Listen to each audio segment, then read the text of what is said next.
ত্রয়োদশ জাতীয় সংসদে ক্ষমতার ভারসাম্য রক্ষায় বিরোধী দল থেকে ডেপুটি স্পিকার করার প্রস্তাব দিয়েছে সরকারি দল বিএনপি। ২রা মার্চ স্বরাষ্ট্রমন্ত্রী সালাউদ্দিন আহমদ জানান, জামায়াতে ইসলামীকে এই পদের জন্য প্রস্তাব দেওয়া হয়েছে। এরপরই শুরু হয়েছে নতুন জল্পনা, কে বসছেন ডেপুটি স্পিকারের চেয়ারে।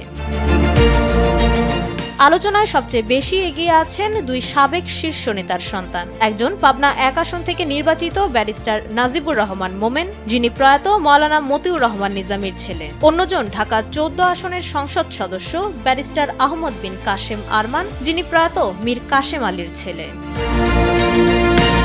সংসদের রীতি অনুযায়ী সাধারণত আইনজ্ঞদের এই পদে অগ্রাধিকার দেওয়া হয়। পেশায় দুজনেই ব্যারিস্টার হওয়ায় তাদের সম্ভাবনা অনেক বেশি। তবে রাজনৈতিক অভিজ্ঞতায় তারা নবীন হওয়ায় দলের ভেতরে প্রবীণদের নিয়েও আলোচনা চলছে।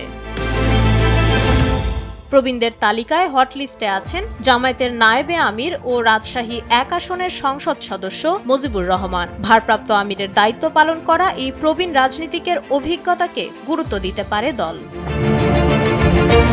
আলোচনায় আছেন সিরাজগঞ্জ ৪ আসন থেকে নির্বাচিত সহকারী সেক্রেটারি জেনারেল মাওলানা রফিকুল ইসলাম খান। এছাড়াও ঢাকা ১২ আসনের সংসদ সদস্য ও কেন্দ্রীয় নেতা সাইফুল আলম খান মিলনের নামও শোনা যাচ্ছে জোরালোভাবে।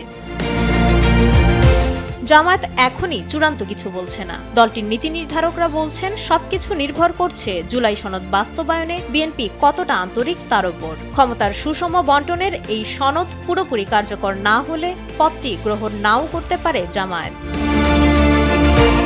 জামায়াতের মিডিয়া বিভাগ জানিয়েছে, ১১ দলের সংসদীয় টিমের সঙ্গে আলোচনা করেই আসবে চূড়ান্ত সিদ্ধান্ত।